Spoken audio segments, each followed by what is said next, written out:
Thanks, Gemma. Hello, welcome everyone. Thanks for your time and attention. We're really happy to have you here.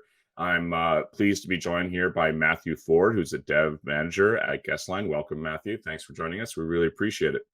My pleasure. Awesome. So we're talking to Matthew here about how they utilize tenants as part of their deployment process for a company called Guestline. And just to give you all a example or a sense of what Guestline is, this is their website at guestline.com. Guestline is a solution for hotels, primarily based in the UK, but other places as well. And they utilize Octopus Deploy in a number of different ways, which we'll get to in this webinar. In this webinar, Matthew and I will be chatting a little bit about how they utilize a feature in particular called Tenants. If you haven't seen Tenants, that's fine. It's a feature of Octopus, a very highly coveted feature of Octopus, and allows you to build out solutions using a deployment model based on tenants that are representative of a variety of things. If you're not at all curious, or sorry, if you're not at all aware of what tenants are and how they work, don't worry. We have a lot of resources for you to access. So in particular, we have a number of deployment guides around how you utilize tenants, and in particular, target multi-tenancy. So you'll find these up on our docs, which is at octopus.com. And in addition to that, you'll also find the ability to utilize our sample instance. So samples.octopus.app is the samples instance that you can kick the tires, so to speak, and see how these features work. So in here, you'll see the deployment dashboard, which everyone knows and love. This is utilizing some new features in here, like our new navigation bar, which is awesome. I'm utilizing dark mode. So there's lots of great stuff in here. If you navigate to this section here called tenants, you'll see a screen that looks like this. This is the new tenants view that we now have in 2023. And you can see here the number of tenants that I have that cross-cut the various projects in this sample instance. So what a tenant is basically a named, if you will, a named instance of a deployment target. And it can have tags, it can have variables, they can be applied to different environments, etc. It gives you a nice level of isolation across apps, across the deployment targets that you're wanting to instance. And so you can see here we have a variety of tenants that are displayed here, and these cross-cut a variety of projects. So if we take a look at one example of a project here, let's take a look at vet clinic as an example. If you go into this view, you'll see the number of tenants that are assigned to this project. So you can see here for my vet clinic, I have a number of different locations. You can see also the various life cycles that are used as part of this project and the various states of each one for each tenant that I have listed. In addition to that, each tenant will also be used in conjunction with a deployment process. So if we take a look at the deployment process for example, one of these projects here, if I so choose, I can actually target one of these steps for a tenant. I can use tenant variables. I can apply them accordingly. I can also use tenant tags to apply various changes if I so choose. So tenants, tags, deployments, all this stuff. Matthew and I will kind of go into the details of how Guestline utilizes this, but I wanted to set the stage here of kind of what tenants are and how they work from a very high level view, and then go into detail about how Guestline utilizes them. So anyways, Matthew, thank you again for joining us here today. Tell us a little bit about Guestline. Who is Guestline? What do they do, etc.? Okay, well, firstly, Guestline is a technology company. We are dedicated to transforming the hospitality industry, mostly in the UK, but we do have premises over in Germany, France, over in Asia Pac as well. So we are global, and everything we're doing is to empower hotels to efficiently manage all their operations, increase their revenue, and provide an awesome guest experience. We do that using our technology, and hopefully we'll play a pivotal role in shaping hospitality industry. Fantastic. So it's not, sorry, I don't mean to interrupt. It's not only I just want to make this point. It's not just the hotels, it's also the guest experience. Is that right? Yes. Which is slightly self-serving, because at the end of the day, we're always guests at these hotels. So we're trying to improve our experience when we go to places too. But it is all about the guest. Yeah. If they're happy, the hotelier is generally happy. And so, yeah, we've got two different types of customer that we have to focus on at all times, which is interesting. Understood. And so, Sorry, Sorry, I go on. keep we're cross chatting. I apologize for that. Sorry. All right. Please continue. We do all this with our main product, which is called our property management system. Its name is ResLinks. That's like the center of the universe for our hoteliers. It holds all of the reservations, all the check-ins, the check-outs, room assignments, all the bills and taking payments and everything. And it does absolutely everything. And around the edges of all of that are all the integrations that we do. And one of those is what we're going to talk about today, which is we're going to focus on our ePulse, our electronic point of sale, which is our till software that we offer to the hotels and the restaurants and bars that we go into, which obviously does everything from sale of beers, food, a lot of food, to gift shops and everything like that. And they're all dotted around all these hotels on premise. And that's what we're hopefully going to talk about today, because that's where we use our tenants. Fantastic. Awesome. So what I'll do is I'll stop sharing my screen here because obviously I've been showing a lot of stuff here. And I if you have any questions, just to remind folks, if you have any questions along the way, we will stop talking and answer your questions around this. But I wanted to talk a little bit about how Guestline in particular utilizes Octopus, and we'll talk a little bit about the features of Octopus that in particular you utilize. But I'd like to start off by talking about having you describe how Guestline utilizes its software deployment process, and what are some of the development processes in place, and what are the requirements that you may have for shipping software from Guestline? So, I mean, this hasn't really changed since I first started about 5-6 years ago at Guestline, but obviously the technology underneath has, and how we deploy and everything.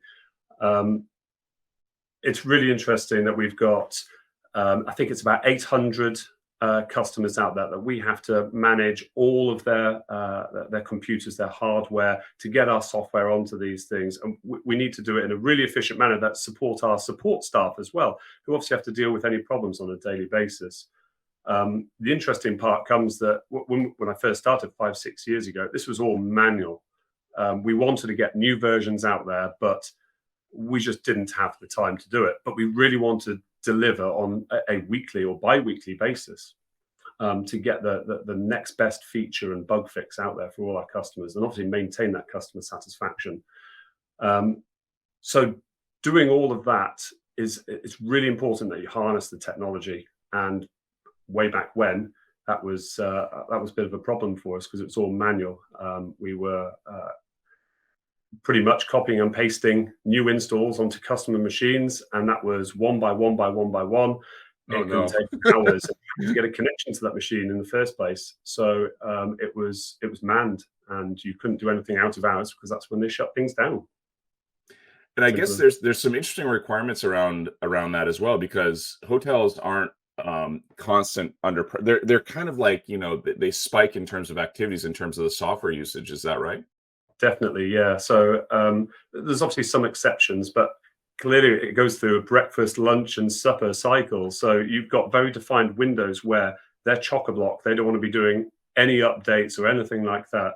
So overnight generally is the best window to get them. But they're so used to, like I said before, switching off their machines overnight, obviously to save electricity and everything, that Yes. sometimes you just cannot get hold of them. So they have this transitive nature that you just have to deal with. And when we're trying to do a manual update between 9 and 5, it's not going to work. So how do you manage that without a system? I mean, you can't have people waking up at 3 a.m. to do deployments, or is that what you did for a lot of time? Well, what they used to do was they'd phone a hotel, they'd finally speak to a manager, they'd arrange to get access. They'd obviously have then a date or time that they'd have to get connected to that machine remotely, and then they'd have to do what they need to.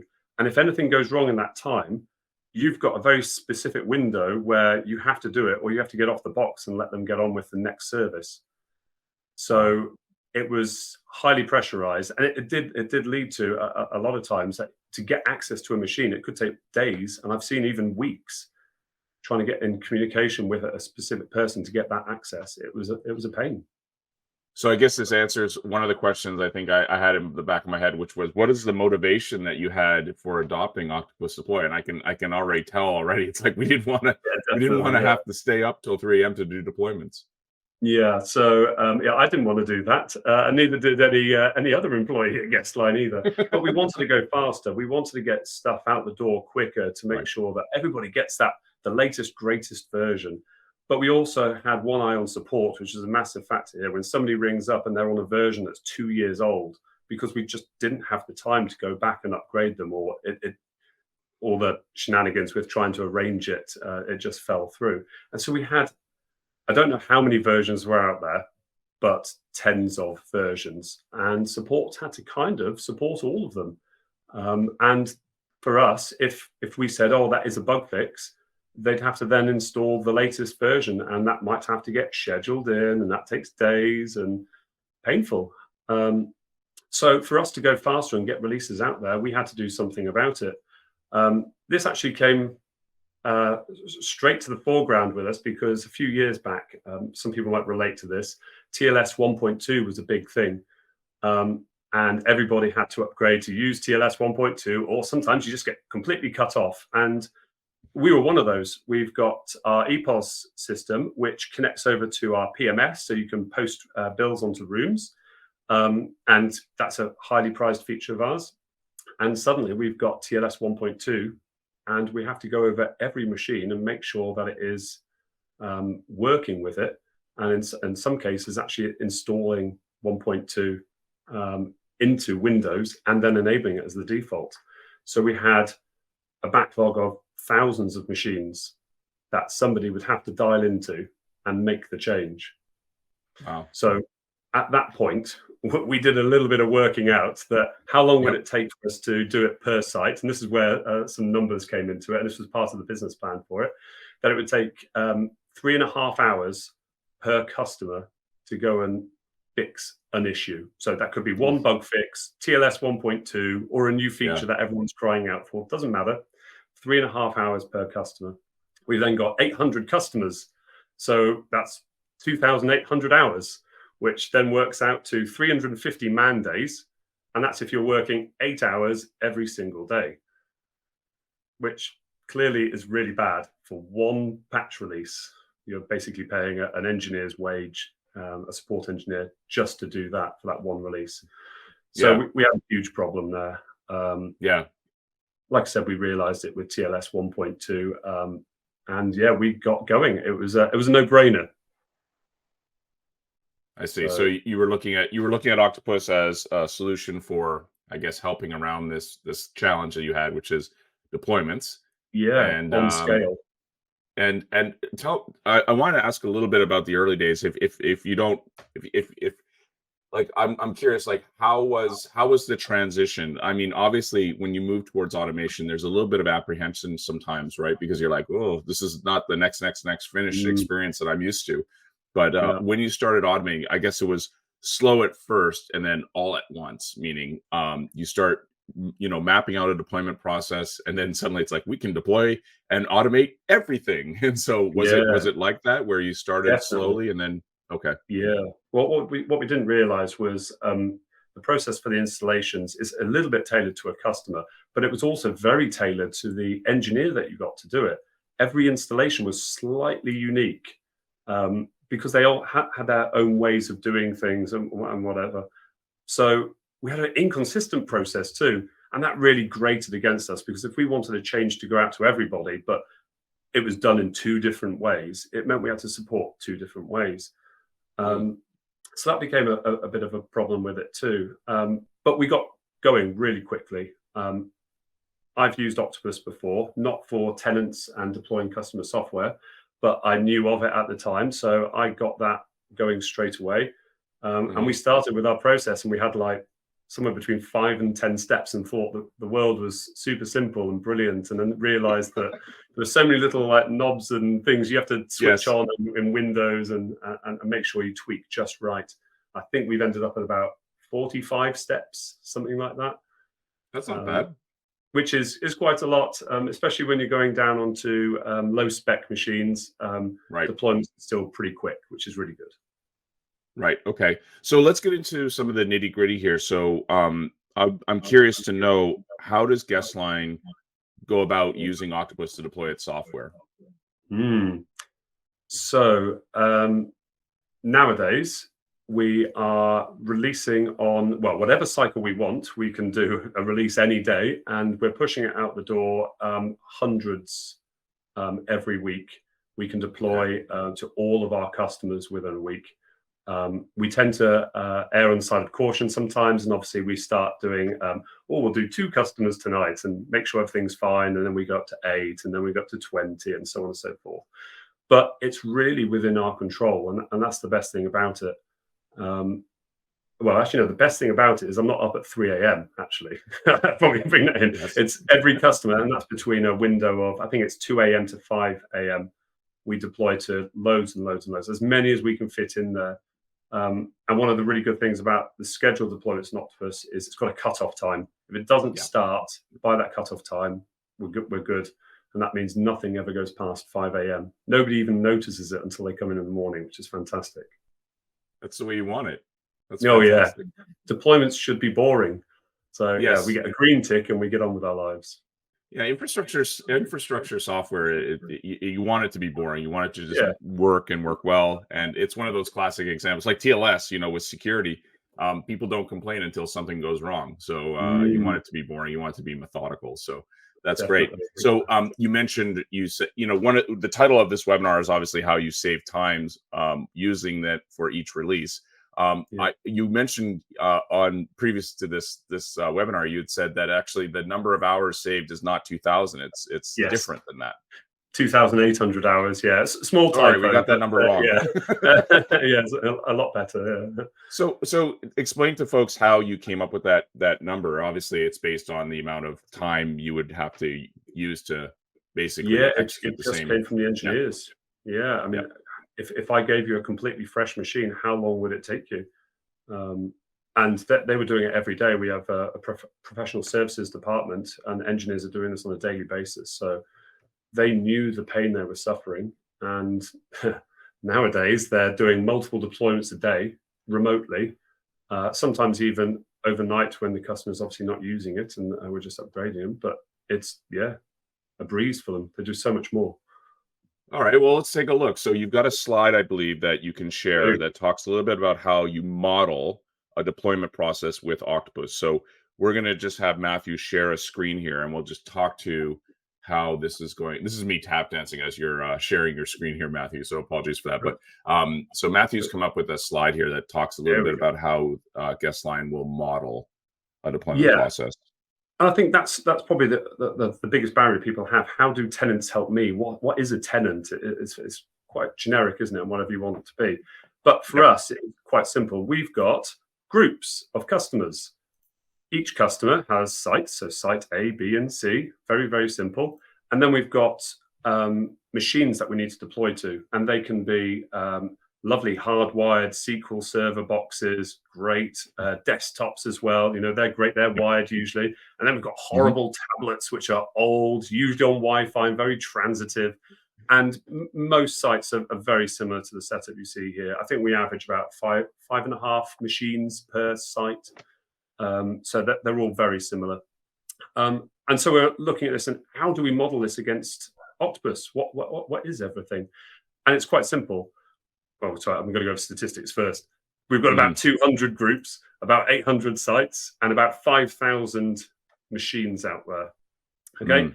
so the top one is just a tenant tag. We love tenant tags and being able to just say, hey, this is part of this, or this is located here in the world is great for us. Um, Sites are tenants. They're Yep. the ones we really care about. And then obviously the bottom ones are machines. Um, it's as simple as that, really. And we care about the tenants mostly. Like I said, we use the tenant tags at the group level and stuff like that. We use that for when we're scheduling deployments. If we've got a whole group that wants to get an upgrade overnight across all their sites, it's so super simple in Octopus. You don't even select the sites. You just select a tenant tag of group, and it knows exactly who to deploy to, which is fantastic. So we get that Mm. control over it. which is fantastic. Yeah, like I said, it's really good. Mm, I see. And so you'll have a deployment process that maps to this and then utilizes this as a sort of a logical or conceptual model to Yes, mapping those changes as you go through. Got it. yes. So we deploy to the sites overnight. I think I've got another slide too, just highlighting a little bit of our deployment process. If I can carry on with that. Yeah, please. Cool. Okay. So first of all, I did say this before, 45 steps in total. So it's actually quite a large deployment process that's grown over many years. It takes about 10 to 15 minutes on average to deploy to a whole site. And that's because Octopus does so much at once. Obviously, it can handle lots of tentacles at the same time. It's probably that high because the machines are quite transitive, like I said before. When you deploy to a site, sometimes you don't know what's online, what's offline. So you have to wait 2 minutes for a tablet to say, "Hey, I'm not even connected. Yep. Take me out." Can I say something? I've stayed at many hotels and their internet is not always the best. So No, I it's can not. understand why, you get you get latency, you Yeah. get slow connections. I can understand this. And you Yes, can please. imagine the Wi-Fi chips inside tablets too isn't the best. So, Yes. yeah.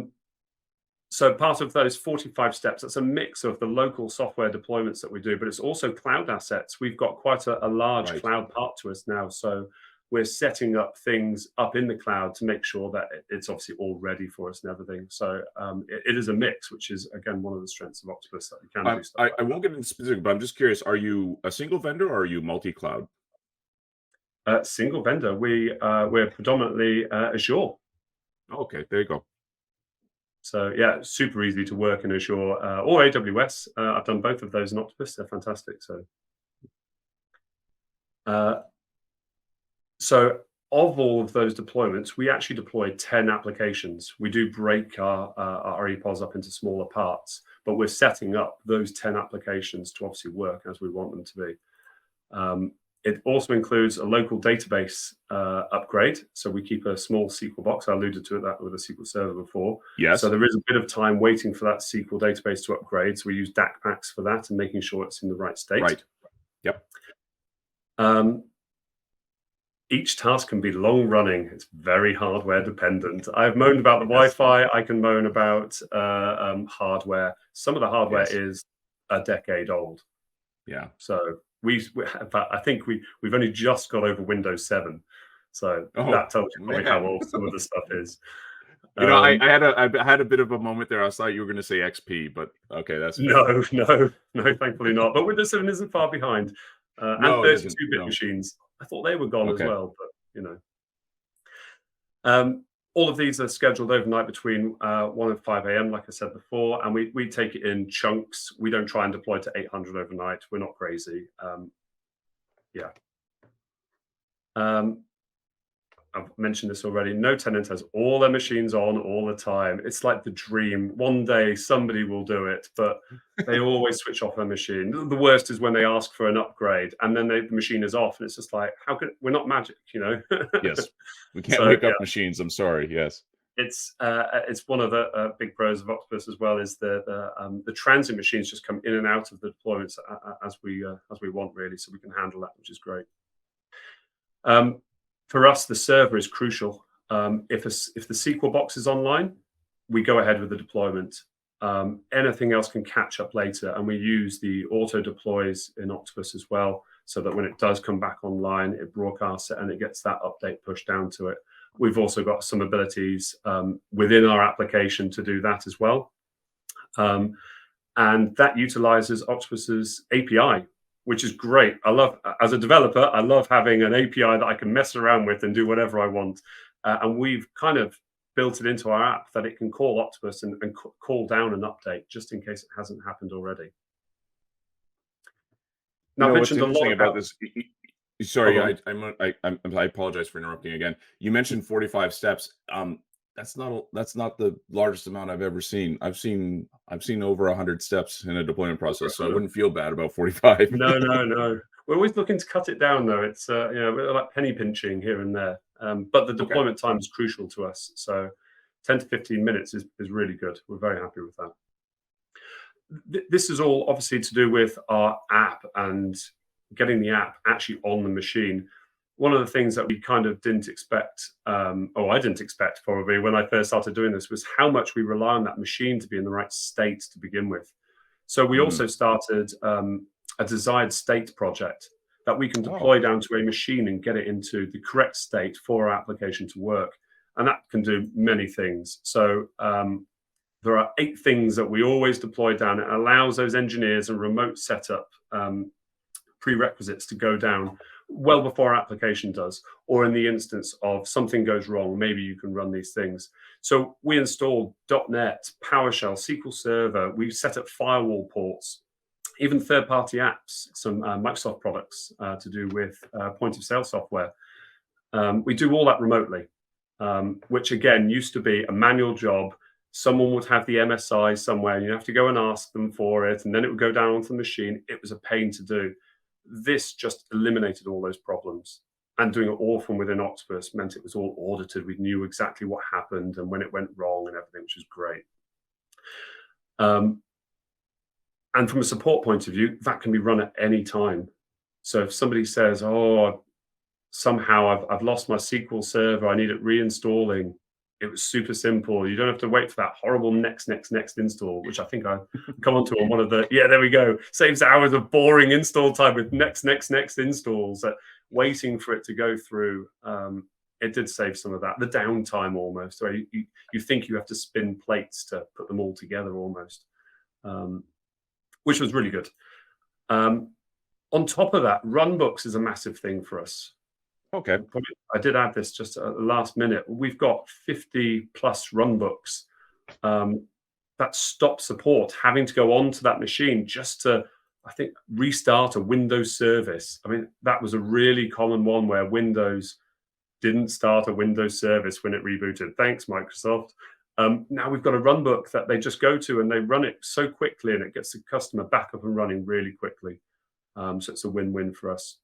But we can also do it to query Windows or the database, which from for us is letting us get data to be able to make a decision and change the process or do something with our application. And on time to time, we have released data fixes, stuff that we can run in that local database to fix a problem before we've obviously got the patch out there to fix it permanently. So it's been really, really good. Awesome. I'm curious to know as well, you've talked a little bit about some of the ways in which you're utilizing technology. So you're utilizing .NET, PowerShell, as you've listed here. Are there additional, like, one of the questions I have is, how do you kick things off? The reason why I'm asking this question is because we have a question from the audience around GitHub Actions, and we'll get to that in a second. But what is your CI process like prior to moving over to Octopus? Are you doing things based on a commit? How are you kicking things off there? Yeah, so every code change is on a branch. Every branch gets built. Every branch is pushed into Octopus, and we utilize channels. So we have a branch channel where it can only go to CI, and then we have and stage actually for testing, and we also have a master channel where, hey, this is a proper full-on release. We're going to get this in front of customers, so it can actually go all the way down to production. Awesome. All right, so we have a few questions coming in now, which is great. And please, if you have any questions, feel free. Matthew is here to answer some of your questions. I will try my best to answer some of them as well. So there's a question here: can we do automatic release deployments to tenants when the release is ready? When the release is created from GitHub Actions. So the answer to this is it depends on the process. So tenants are basically a way of defining structurally a way an application will be deployed. You can kick these off through a number of means, which is kind of why I asked Matthew the original question, like how does everything kind of kick off? Typically, this is done from your CI, and so you can do this through a number of means. GitHub Actions is just one of many CI process or CI servers that we support, and you can certainly do that based on when a release is created. Don't forget that when you create a release in Octopus, you're taking a snapshot. You haven't actually done the deployment yet. You're just taking a snapshot of all the variables and all the things that are occurring within that deployment process. And then from there, you will then do a deployment when you create that process. So how and when you go about that process depends upon how you start it. And so there's a number of means in which you can do that. We do have blog posts that have been written that talk a little bit about how to do this in a multi-tenancy case. But it is something that is worth noting that you can take advantage of through a number of different means. There's a question here in particular for you here, Matthew. So Runbook for restarting Windows services seems really interesting. Would love to know more about that. Ooh, okay. It's really very simple. Some of those the 10 apps that we deploy down are Windows services. Things like printing is a great example. Obviously, Till software needs to print receipts. And so we have a Windows service that handles all of that and connects to the database. And like I said, sometimes Windows can go a bit screwy and not start your service. So the runbook is very simple. It's I think it's built into Octopus already, but either way, you've got PowerShell that can handle it however you wish to restart that service. Support, run it. It takes about 10 seconds. It goes green, and we will get on with our lives. Is PowerShell the sort of default mechanism in terms of steps that you gravitate to? Is that like sort of the okay. I mean, the catalog is quite large with what Octopus can do right now. There's obviously the community steps too, which are great. I use quite a few of those. But then our fallback is PowerShell. It's massive for us. Just incidentally, run a script is by far, and it's not really a surprise, but it's by far our most popular step used by customers. So everyone seems to like writing their own scripts. I want full power and control. I get it. It's understanding. But like you said, there's a number of built-in steps, and there's also our community step template library, which you can use as well if you're so interested. So we have another question, or I guess a highlighted message here from Chris. If you've ever used Rundeck, this is a great solution as well. Octopus handles this too in the form of runbooks. Absolutely. There's a number of sort of those IT operations that, whether in an emergency or not, will help you with those scenarios. Are you using it for anything else than, say, Windows E type management stuff? Like, are you using runbooks to do any other types of operations, or it's just generally to kind of kick Windows a little bit from time to time, saying, "Hey, wake up! We need you to do something." That's probably a good, 3/4 of the runbooks. There are a few other ones too that do PowerShelly bits with Azure. So we have feature toggles, and if you want to toggle a feature for somebody, it's usually for a site, and so we run those runbooks against the tenant, and it marks those tenants up in our feature toggler. To switch on. So a few of those too. Great point. I was just bringing up the library page. If you haven't seen this already, I'll just highlight it again here for folks who are on the webinar. This is me tap dancing again as I share my screen. So for those who haven't seen, you can go to library.octopus.com. This is kind of our placeholder site. This actually gets permeated out through the project, or sorry, through the application. So if you create a deployment process here, for example, and you start mucking around with your deployment processes, and when you add steps, the list here, the category of lists, that the category of steps that we have here, these are our built-in ones. But these community steps that you see here in this list here, these are coming directly from this list here. They share that same list here. So if you're at all curious as to finding out what's available in terms of Azure that's been written by the community, you can see these ones here. If you search for Azure, you can see there's a ton. Most people like run a script step. Most people default to the CLI. So there's an Azure CLI integration that you can use. There's also a bunch of ways in which you can integrate with this as well. We have our worker tools, images as well, available from Docker Hub. There's a lot of different ways in which you can kind of piece these things together. And that's kind of the point. We want to make these things as easy to use as possible, and use what makes you happy. So if you're at all curious, you can take a look at what is available there for Azure. Again, this is just more of a product demo, but if you haven't seen this before, this is how you'll integrate with these steps, and you can see the ones that we ship, and then there's the ones available from the community as well. You were saying that you use some of these? Yes, we use quite a lot of them, which is great. Fantastic. Yeah, so if there are any steps that are missing, potentially, this is a call to action for the community. Let us know, or you can write one yourself. We have a repo that underpins this up on GitHub, and you can submit your steps accordingly. So there you go. I will stop sharing. Anyways, so great stuff. So I'm asked you earlier if there are any other systems involved. We talked a little bit briefly about CI. Now we know about DevOps being a Mobius strip, and we talk about how there's monitoring and all sorts of things. Are there any additional systems that you use as part of your deployment pipeline, Yeah. as Guestline's deployment?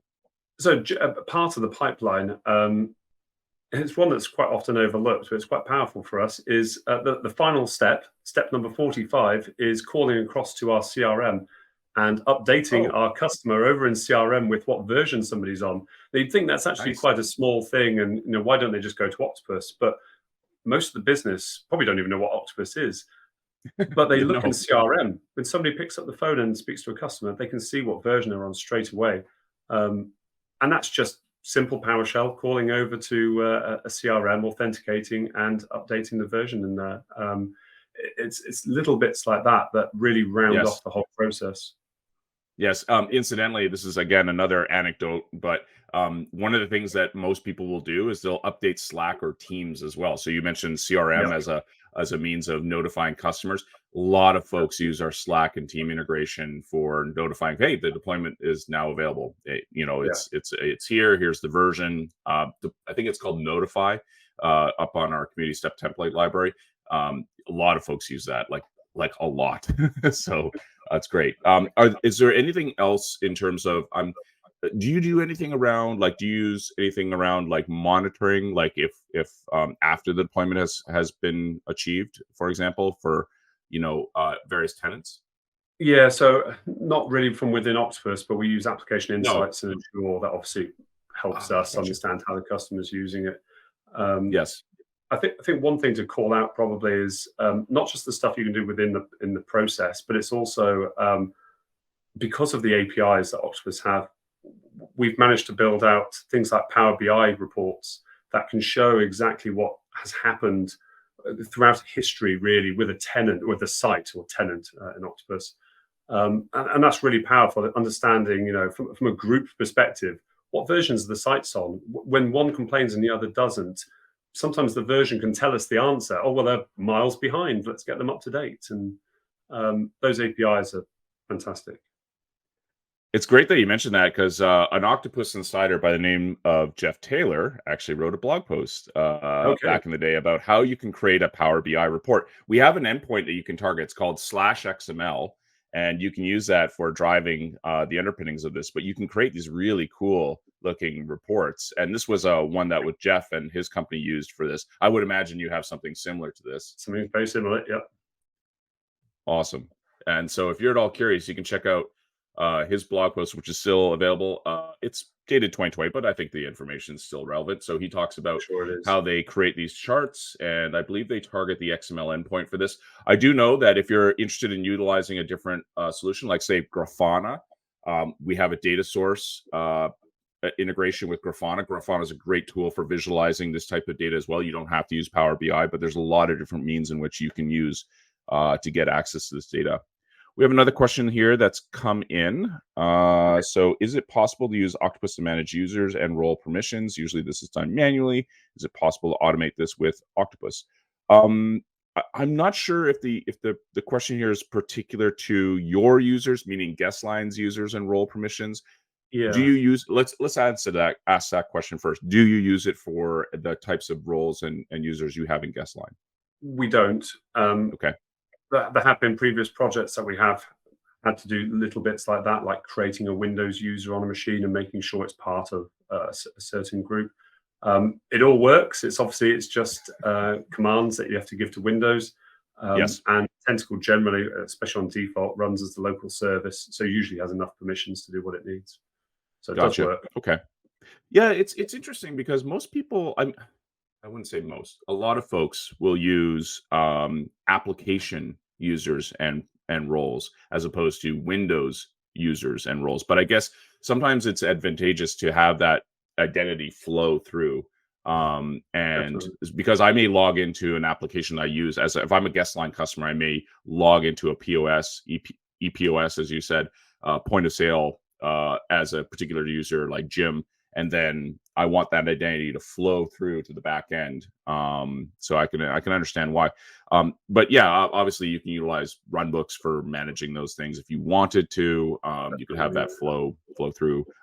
Microsoft provides a number of tools around this as well for managing this stuff. I mean, this is the premise of Active Directory, right? So, yeah, definitely. All right, excellent. Awesome. So we're, as I said, we're answering questions on the fly here. So if you're at all curious, you can ask Matthew about some of the things that that him and his team are using. I have some other questions regarding, like, do you have any tips or tricks for folks who are looking at utilizing Tenants? We talked briefly about Tenants, obviously, but do you have anything that has come to mind as you've been using Tenants? We talk about tenant tags and how you can apply them. Obviously, a lot of thought has to go in because it's a bit of an open-ended sort of implementation for how you define tags, etc. What has worked for you at Guestline? Yeah, so we obviously tag by group. That was like the first one that came in. Another Yep. big one for us was tagging their geographic location. I mean, Europe versus Asia Pac versus Australia, because when we want to deploy 1 a.m. our time, that's obviously not in Asia Pac and everything, and so that's middle of the day. So being able to carve our customers up into these groups was one of the first things that we did. Maintenance window was actually another one that we put in, being able to categorize them into 1 hour windows so that we can really easily go in and say, hey, these are all going at midnight, these are all going at 1 a.m. It just led to the actual deployment side of it being a breeze because we could carve up the tenants into these sections really easily. Gotcha. Definitely one of the big pros of Tenants. Awesome. I did want to I want to be cognizant of time here. So we're about a 44-minute mark of the hour. We have scheduled this for the full hour. I did want to mention, though, that you and I were talking earlier how you're utilizing Insights. So Insights is a new feature of Octopus, and provides all kinds of charts and graphs. And if you haven't seen this is a feature available inside of Octopus. It's available through the tab called Insights, and allows you to see, like, mean time to deployment, mean time to, reconciling failures, etc. How is Guestline using those insights as part of its deployment process? Yeah, so I mean, we started with nothing 5 years ago. When did Insights come a thing in Octopus? Was it last year? Was it the year before? Yeah. So this was something that kind of got offered to us at one point. It was just like, great, let's see what numbers we have, because we really didn't have that much. And I've got a couple of slides just highlighting some of the things that we actually do use. Number one was deployment frequency. And okay, I've got last quarter and showing this is the daily rate that we do. We're actually going in a bit of a lull at the moment, would you believe? And it's in the hundreds, but we're in a bit of a lull with one of the development teams actually working on something else at the moment. You can see here our peaks of, in one day we managed to get out to 181 customers, which is great. Awesome. This is more like what we actually do. You can see the numbers ramping up, and then depending on how many were offline overnight, obviously it can drop a little bit, but we're probably targeting about the 100 mark. I think I do come on to failure rate, which is another one that we measure. But seeing this going up and down is brilliant. And I think I've got, this is last year, monthly counted. This was great information to us because it was almost validating our position that, in November, we did 3,043 deployments. That's above the 2,800 straight away. So that was 1 man year we did in 1 month. And this was when we were having a bit of a lull, just from probably December onwards is the curve we've got going down there. So seeing some of these stats was fantastic. But one of the ones that were really interested in us, we always give 100 to do overnight. How many of them drop out? Because the next day we have to do a little bit of maintenance and say, oh, this one never actually got it. So they're back on the list. And we kind of have a gut feel about how many failed. But Insights was really useful to tell us, in fact, this is duration. I'll come back onto that. Oh, no, sorry, excuse me. That's all right. My bad. Previous. This is live. You can tell. I mean, yeah. I've actually missed out. We have a run book we can run for slides. I've actually missed out a slide here. It was the failure rate, which we had no real idea about. It actually came out at about 20 to 25% of daily deployments were failing. And that just shows you the transitive nature that we've got, unfortunately. Yeah, so this is what it looks like in the dashboard here. So you can check this out on our samples page. If you're all curious of what this looks like, our samples.octopus.app, this should be your homepage, if not a bookmark. But you can take a look at the various charts here that we provide. And these are the DORA metrics that we provide around your deployment. So if you're all curious, you can take a look at that. So you're saying a failure rate is something that is meaningful for you. Hopefully this is low, but Yeah. have you yeah. Well, it's quite steady actually, but it Okay. was more that it would tell us after a release of the software, have we made it worse? We put in another 5 steps. Did it Right, make it okay. any worse? Which was a really good metric to kind of track. And if I just grab the screen back a sec, Sure. that one that I had on the end was actually Oh, deployment there you go. duration, which it's very linked obviously to the Yes. same thing that failure rate was. After we make a change, what was the impact of it? I think around this time here, we made a massive change, but you can see the trend was actually coming down. So we were really happy that we could see the output of all of the hundreds of deployments going out the door. That in November, actually things were still going on on track. And we can track it again. Last year monthly, this is fantastic for us. So Insights has been really powerful. I'd also call out as well, when you're setting these up, you get the ability to filter your tenants as well, don't you? So you can track a specific group. If they're your favorite group, you can track just them and just get statistics on them, or drill down all the way down on your European customers, or whatever you need. So setting up those tenant tags is invaluable when it comes to deployments, to insights, to loads of other bits. Wonderful. That's awesome. So Matthew, I'm going to wrap up here. And for folks who have any questions, feel free to use these last few minutes just to ask any questions. We'll answer them immediately if we can. But Matthew, thank you very much for sharing the story around how Guestline uses Octopus Deploy. And it was really insightful. Again, part of our webinar series. So if you want to find out more, you can go to our webinars page. Sorry, were you about to say something? I wasn't. Nope. Okay, sorry. I saw you open your mouth there. I thought you were gonna say something. So if you're all curious, you can check out our webinars. This is at octopus.com/webinars. Our next one is coming up fast. It's fast and furious here, folks. So you can check out our webinars at /webinars. We have one coming up featuring myself and Jeffrey Palermo at ClearMeasure, talking about database deployments. And so lots of great stuff coming there. If you're all curious about reading about the story around how Guestline is utilizing Tenants, we have this available as a case study. So you'll find this up on our website. We have all our case studies there. Joanna's posting all the links there, so thank you, Joanna. You can read the story here. Matthew's quoted, obviously. So you can check that out. We have a lot of resources around multi-tenancy. As I mentioned earlier, there are deployment guides. We also have a new white paper that's been published from Steve Fenton. He's a member of our team, called A Modern View of Multi-Tenancy.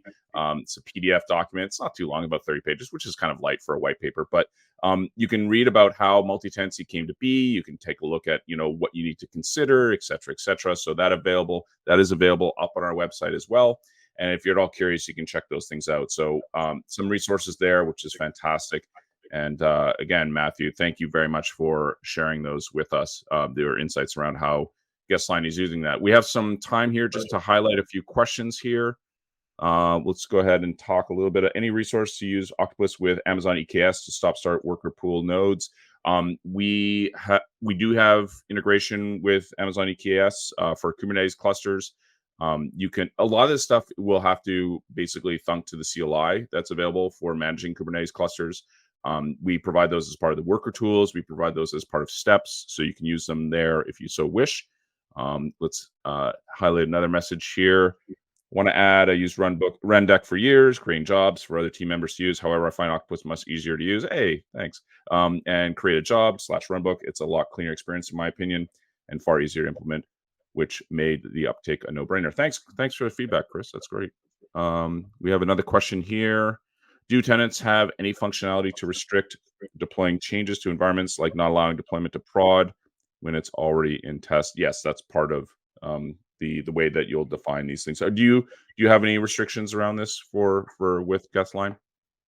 Not really. I mean, obviously, any customer is in production and they don't get any changes that are still in dev or stage. So that's where we use the channels.